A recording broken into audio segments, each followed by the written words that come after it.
Voy a poner a grabar, por las dudas quiere alguien verlo después. Y vamos a ver la pantalla del OneNote. Y vemos un poquito concepto de espacios vectoriales. Primero, en el apunte de teoría, tienen al principio del concepto de espacios vectoriales un primer concepto que se denomina vectores, y que en general se trata de vectores geométricos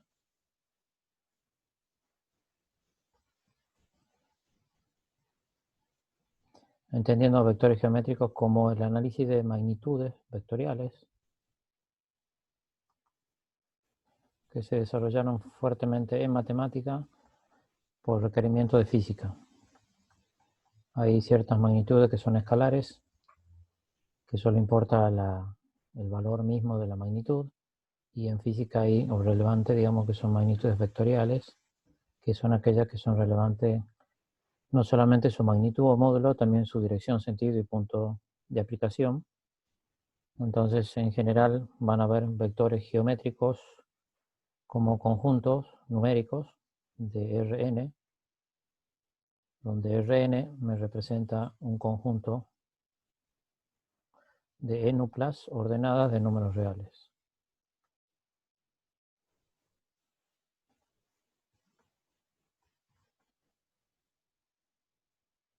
¿Qué significa una n-pla? Que tiene n componentes, que le podemos hablar x1, x2, hasta xn, que serían las coordenadas de un vector geométrico en el conjunto Rn respecto a un sistema de referencia.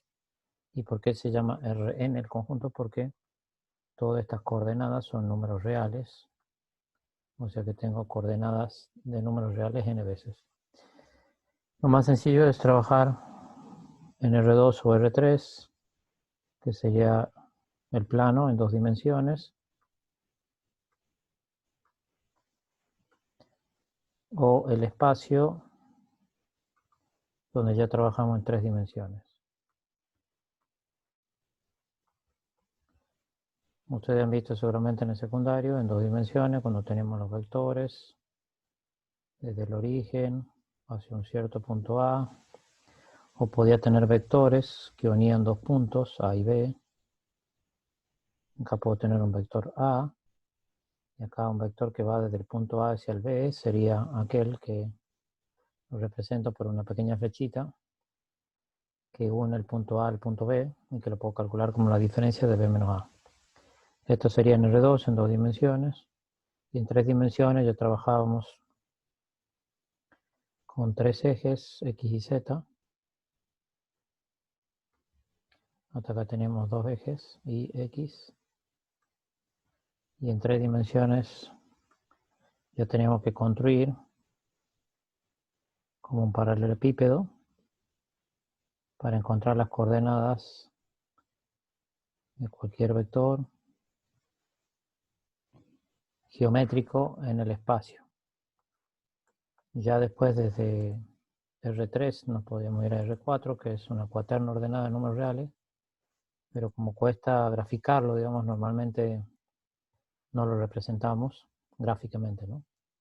Y así podemos trabajar hasta Rn, que sería lo que mencioné, una n-pa ordenada de números reales, ¿no? Entonces tendría un vector geométrico porque lo puedo representar mediante geometría, utilizando coordenadas gráficas en ejes, que sería el primer punto para analizar lo que se llamaba vectores o vectores geométricos. Dentro de lo que sería la teoría de espacios vectoriales, que vino después en el contenido teórico, aquí estoy escribiendo en otro color, es una teoría de conjunto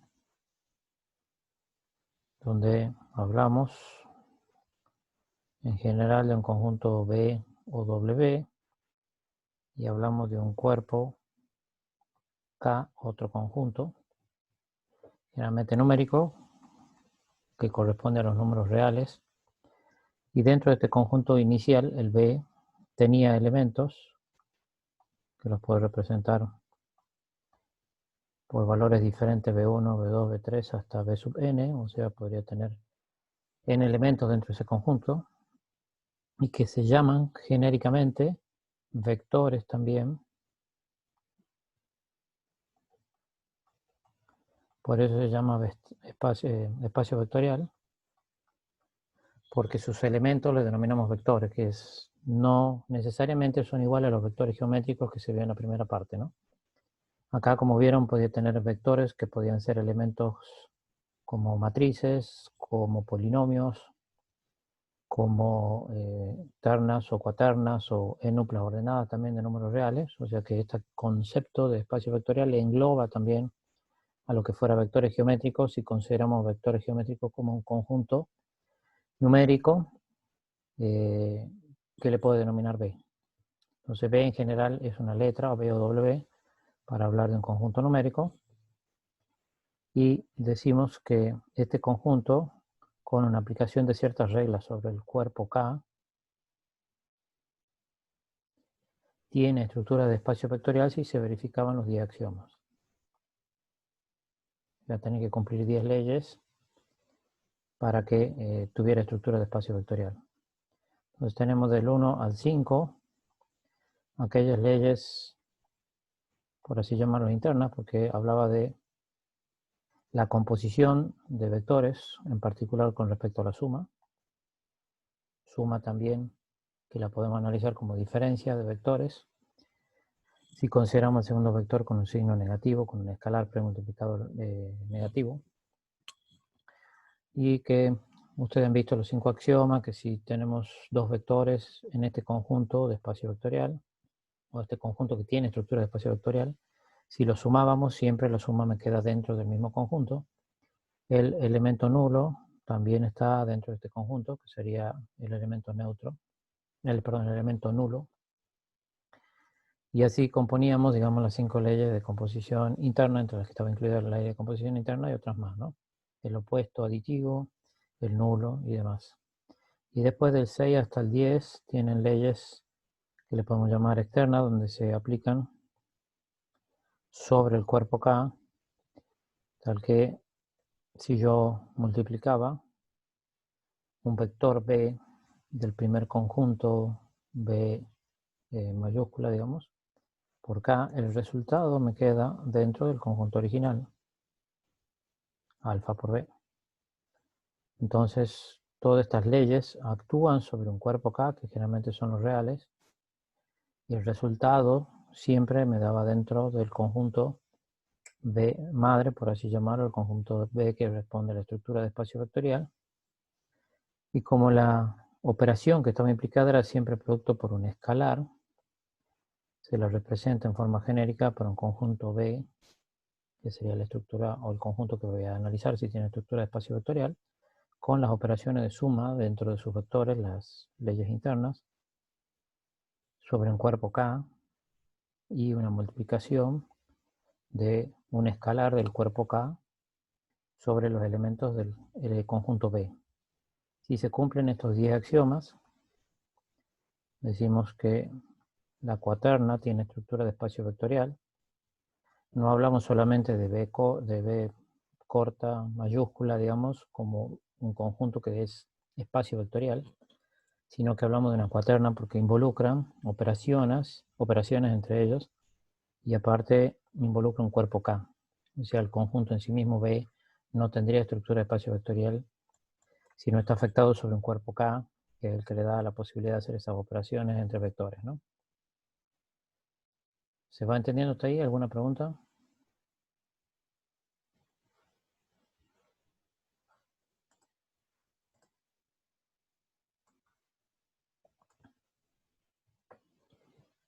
Bien, ok. Después vieron ustedes en la secuencia de contenidos que si teníamos ya un conjunto, que le podemos llamar madre, B, con un cuerpo K, y tenía la estructura de espacio vectorial acá mencionada, si teníamos un subconjunto dentro de este conjunto B, madre por así llamarlo, o sea que B está contenido dentro del conjunto, ese conjunto tenía estructura de espacio vectorial,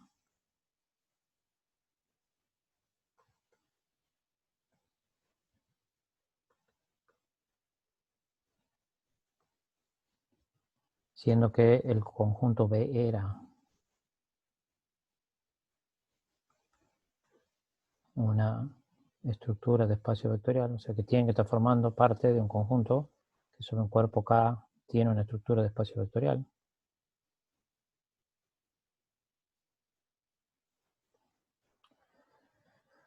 Si era un subespacio vectorial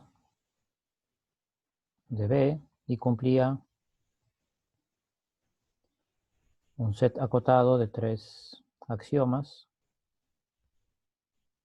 respecto a los 10 que teníamos acá arriba, que tenían que cumplir sí o sí para que sea un espacio vectorial.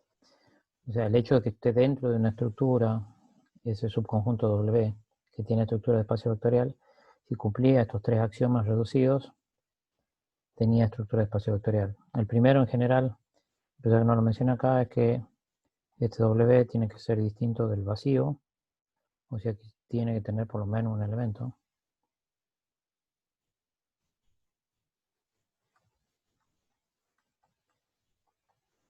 Primera condición, que sea distinto el vacío. Y después los 3 axiomas que tenía que cumplir era que el elemento nulo, el neutro, pertenezca al subconjunto.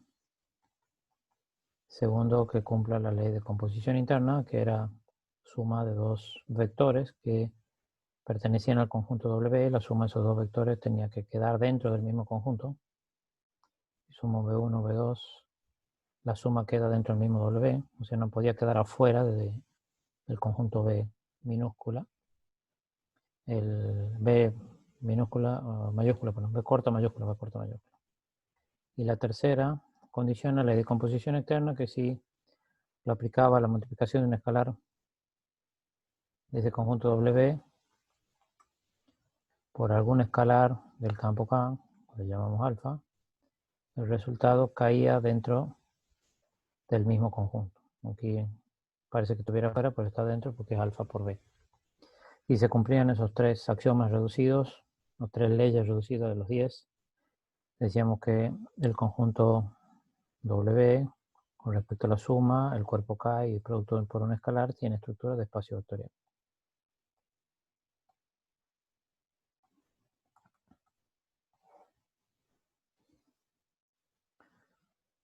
¿Se va entendiendo hasta ahí? ¿Seguimos?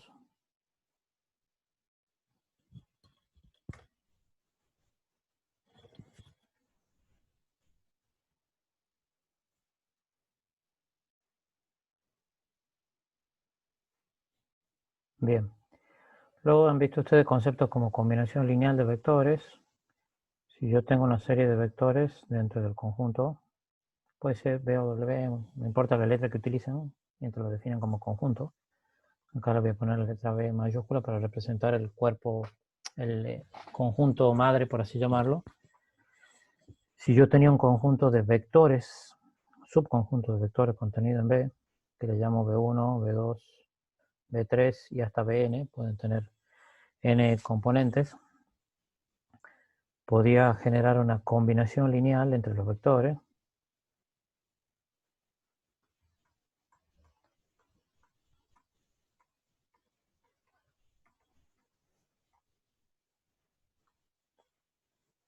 Me quedó medio fiero esto. Es alfa 1 B1 más alfa 2 B2 más alfa 3 B3 más alfa n Bn, donde alfa 1 hasta n son escalares que pertenecen al cuerpo K, y B1 hasta Bn están incluidos dentro de un subconjunto que puede llamarle S, que está contenido en B. Entonces, si yo genero una combinación lineal, es básicamente multiplicar por escalares cada una de las componentes de ese subconjunto y sumarlos entre sí me da una combinación lineal de vectores. Hasta ahí, digamos, es combinación lineal, es la posibilidad de combinarlos entre ellos multiplicado por escalar. Bueno, y después vieron conceptos de ley LD que me dicen que esa combinación lineal de vectores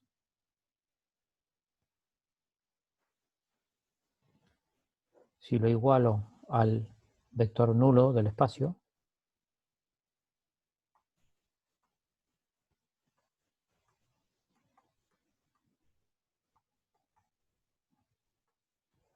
recordemos que este no es 0, sino que es un vector nulo.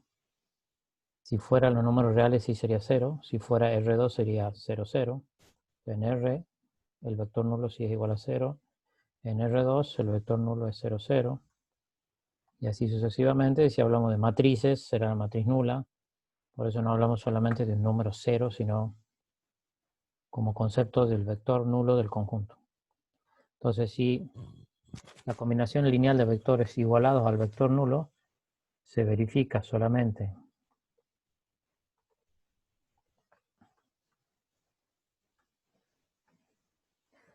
para todo alfa 1 hasta alfa n igual a 0, o sea que esa combinación lineal solo se cumple cuando los escalares son simultáneamente iguales a 0. Entonces, el conjunto, que le puedo llamar S o A acá, donde están los vectores, estaría dado por conjuntos de vectores que son linealmente independientes. Entonces acá estaríamos con LI. Y serían LD si la combinación lineal de vectores de alfa 1 B1 más alfa n Bn y alfa n por Bn igualado al nulo se verifica con algún escalar diferente de 0, con algún alfa que sea distinto de 0. Falta que alguno de esos alfa que estén en esta combinación lineal, esos escalares, que sea diferente de 0 para que se cumpla esa combinación lineal. Entonces, si se da eso, el conjunto de vectores que está contenido en B es linealmente dependiente. Después han visto otros conceptos que son generadores de vector y finalmente lo que se denomina base y dimensión de un espacio vectorial. Entonces, si estamos hablando nuevamente de este conjunto S, lo voy a poner acá con sus vectores B1, B2 hasta Bn. Yo a cualquier vector B genérico de ese conjunto lo puedo generar con la combinación lineal de vectores.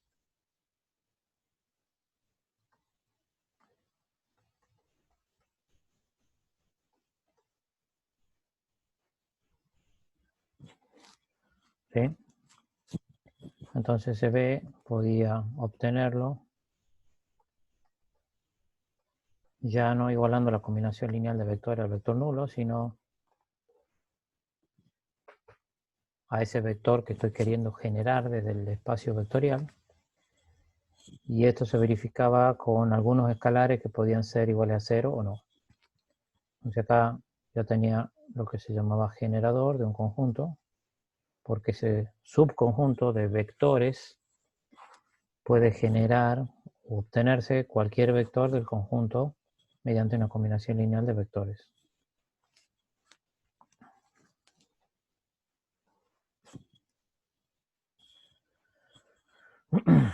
Por ejemplo, si tengo R2, que sería el conjunto vectorial madre, por así llamarlo, y si tuviese o quisiera generar todos los puntos que están en el plano, acá por donde es y, x, cualquier punto x, y está en las dos dimensiones de R2, dos dimensiones porque hablamos de dos coordenadas en números reales. Lo puedo generar a partir de vectores canónicos que se denominan. Son vectores que están sobre los ejes, un vector y un vector o versor unitario j, tal que y tendría coordenadas 1, 0 y j el vector unitario canónico 0, 1.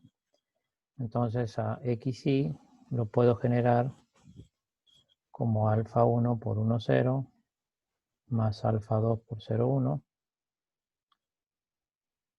Si multiplico e igual, me va a quedar alfa 1, alfa 2.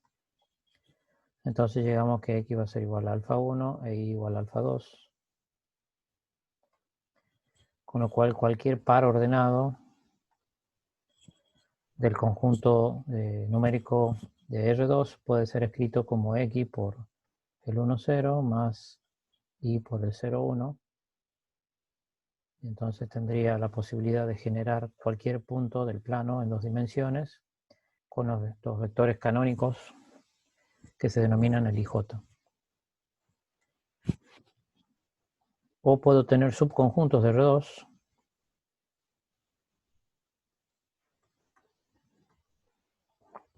por ejemplo, podemos hablar del conjunto S1, que serían los pares ordenados X pertenecientes a R2, tales que, por ejemplo, Y igual a 2X.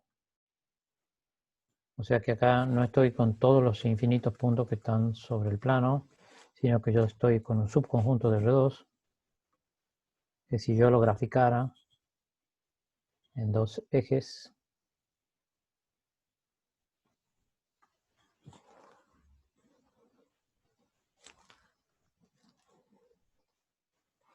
X e Y, serían aquellos pares ordenados. Este S también lo puedo escribir como un par ordenado X, 2X, perteneciente a R2. Entonces, cada vez que X toma un valor, la segunda coordenada toma el doble de ese valor. Entonces, si fuera, por ejemplo, 1, este valor valdría 2 en Y, o sea que sería un punto. Si X vale 0, Y vale 2 por 0, que sale 0, entonces también pasa por el 0, 0.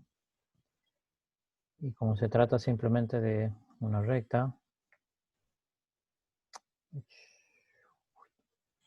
este sería el subconjunto S1, que está contenido en R2,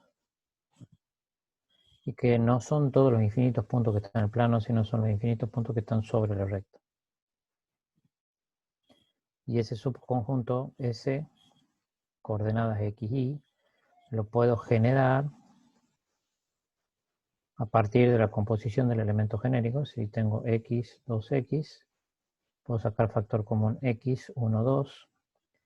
Entonces cualquier par ordenado del conjunto que era X, Y, lo puedo escribir como un producto de un escalar X, que acá era la coordenada, pero lo puedo llamar un escalar alfa, perteneciente al campo SK. Y este sería el vector generador de los infinitos puntos que están sobre la recta. Si X vale 0, estoy en el origen. Si X vale 1, estoy con el punto 1, 2. Si X vale menos 1, me voy a estar situando con una coordenada hacia atrás, o sea que sería menos 2, 1, menos 1. Y así cualquier punto que está sobre la recta, si yo lo multiplico por el escalar X o el escalar alfa, como quisiera llamarlo, lo voy a poder obtener a partir de este vector 1, 2, que representa el generador del subconjunto que está contenido en R2, que tiene estructura de espacio vectorial. Bien, puedo estar hablando una media hora más del tema, pero no lo quiero marear mucho. No sé si tienen alguna pregunta en particular y quieren ver algún ejemplo para aterrizar un poco todos estos conceptos, porque es un pequeño resumen del entendimiento personal, digamos, para que les ayude a comprender y no se vea tan abstracto con tantas operaciones numéricas y demostraciones genéricas que hay que hacer, ¿no? No sé, si tienen alguna pregunta, algún ejemplo en particular, lo podemos revisar.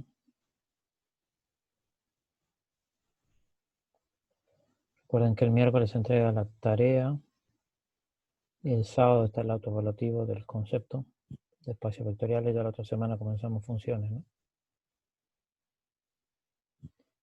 Y ya estaríamos terminando casi el cuatrimestre, pensando en lo que fuera la primera semana y segunda semana de julio, como esta materia es cuatrimestral, digamos, hasta estos contenidos de funciones estaríamos terminando el recorrido, ¿no? Bien, ¿algún ejemplo que quieran ver? ¿Alguna consulta, pregunta?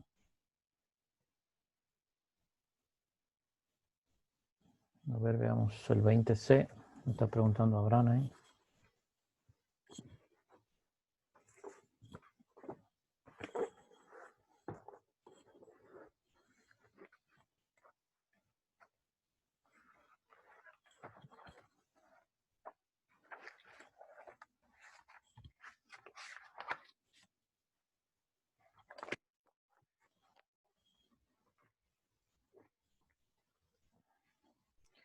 Bien, en el apartado 20,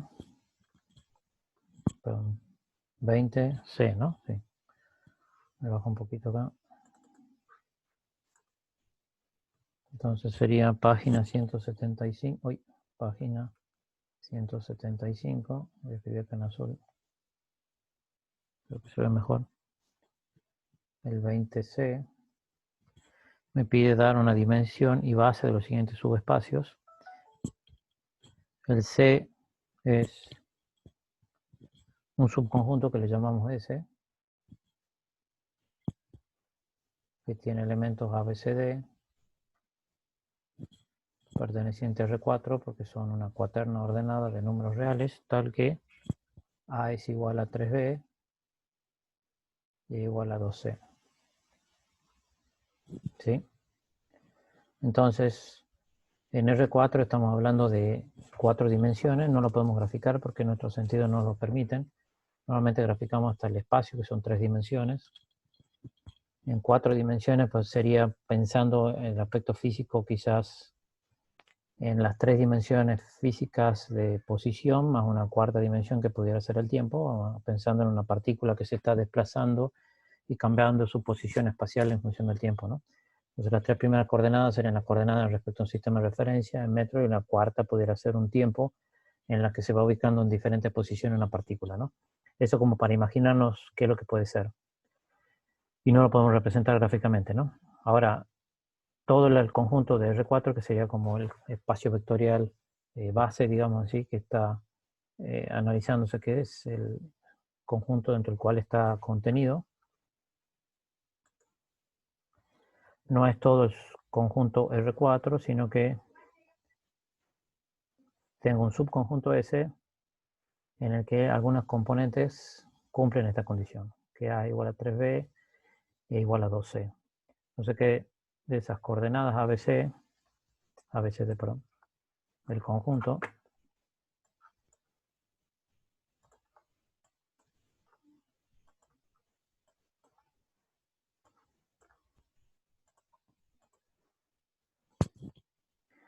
no podrán tener cualquier valor las 4 coordenadas, que estaría dando todos los puntos que están dentro del conjunto de R4, sino que están relacionadas entre sí. Fíjense que A igual a 3B igual a 2C. Pudiera despejar, por ejemplo, B y C en función de A. Entonces tendría la primera coordenada es A, la segunda, que sería B, la puedo escribir como A sobre 3. La tercera coordenada, que sería C, la puedo escribir como A sobre 2. Y la tercera coordenada sería D. Ese es el elemento genérico del conjunto S que está contenido en R4. Bien, a este cuaterna ordenada la puedo separar como suma de 2 y escribo en un primera coordenada, en los primeros elementos, un primer vector, digamos, que tiene las coordenadas que corresponden a A, y le saco el D, y el segundo va a ser otro vector que tendrá la cuarta o coordenada D, que sería un número real. Entonces ahora a este valor, voy a bajar un poquito esto, le voy a sacar factor común A al primero, me quedará 1, un tercio, un medio, 0, más D, que voy a sacar factor común del segundo, me queda 0, 0, 0, 1. Entonces, cualquier vector de S lo puedo generar con estos dos vectores, que le voy a llamar a este B1 y a este B2. Porque si pensamos que A y D son escalares, por ejemplo en alfa 1 y alfa 2, resulta que cualquier vector del S que tiene estructura ABCD lo voy a poder escribir como A por 1, un tercio, un medio, 0, más D por 0, 0, 0, 1. O sea que el conjunto, que le puedo llamar A, o que se le llama envolvente también, de vectores, que serían el B1, B2, son generadores, o los vectores que están contenidos en este conjunto A, son generadores de S, porque cualquier vector que está dentro de ese conjunto S, lo puedo generar a partir de estos vectores, considerando que A y D sean como los escalares alfa 1, alfa 2. Lo único que me quedaría después probar o demostrar que B1 y B2 son LI, son linealmente independientes. Y si ustedes generan la combinación lineal alfa 1 por 1, un tercio, medio, 0, más alfa 2 por 0,001, y lo igualan al nulo,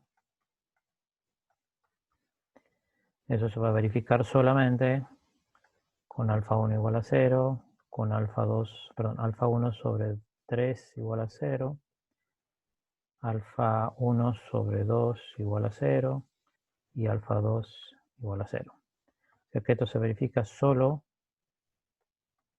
con alfa 1 igual a alfa 2 igual a 0, con lo cual puedo demostrar que ese conjunto A es de vectores LI, linealmente independiente. Ahora bien, ese conjunto A que está contenido dentro de S, acá estaría A, genera solamente los vectores que están en S, no generan todo R4, y por ende la dimensión es la cantidad de vectores que tiene la base. Ya probamos que es base porque si se cumple que sean generadores y LI, entonces A es base del conjunto S. Y la base, la cantidad de vectores que tiene, perdón, la dimensión del espacio vectorial, o subespacio en este caso, la dimensión del subespacio S, es la cantidad de vectores que tiene, entonces la dimensión de S es 2.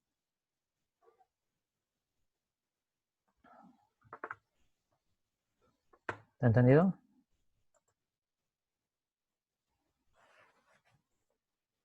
Bases, recuerden que son vectores del subconjunto que pueden generar parte o todo el conjunto madre, por así llamarlo, o subconjunto que estoy analizando.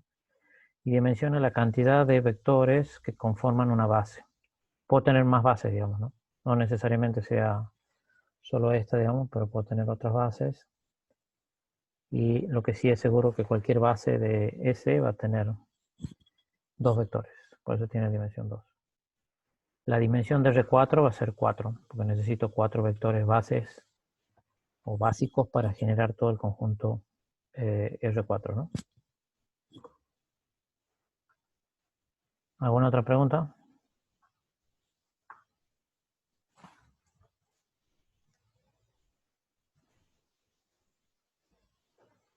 Yo les quería preguntar cómo han andado con el estudio, porque estamos con duda varios profes, porque vemos pocas consultas de espacios vectoriales de los diferentes grupos de tutoría. Perdón. E imaginamos que han estado más involucrados con otras materias y no tanto con matemática, y se descuida un poquito matemática, entendiendo que, bueno, son decisiones que a veces uno va tomando por los parciales, ¿no?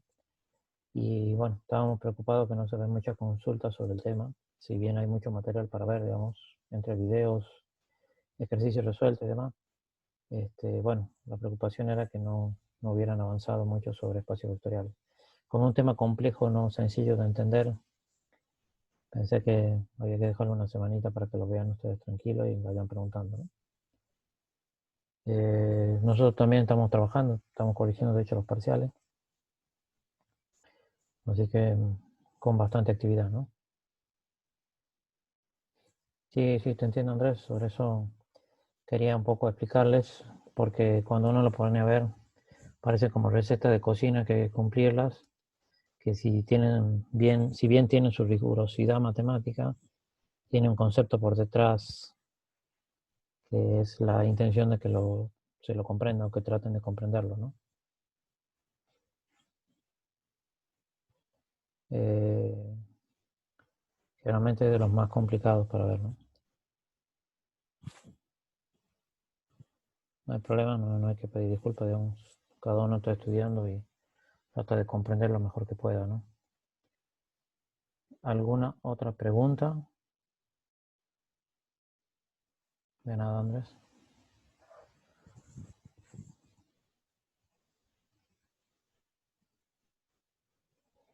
Sí, Matías, no hay problema. Ya voy contigo, Facundo. Está quedando 1 minuto y medio. Si se llega a cortar, vuelven a apretar sobre el mismo vínculo y volvemos sobre la conferencia. Dependencia e independencia lineal de vectores en la interpretación gráfica. No sé si está en el grupo de WhatsApp, pero hoy pasaron escaneado, he visto el contenido de la teoría, del cuadernillo de teoría, que no estaba bien en el cuadernillo de impreso. La verdad que no se vieron ninguna de las imágenes de la dependencia e independencia lineal de vectores, ¿no? Entonces, se está por cortar. Si quieren, cortamos y empezamos de vuelta para que lo comprendan al concepto, ¿no? Porque si no, se va a cortar en el medio y por ahí queda un poquito desfasado, ¿no? Entre lo que le voy explicando que se vuelva a conectar. Así que yo corto la conferencia y nos volvemos a conectar sobre el mismo vínculo, ¿ok?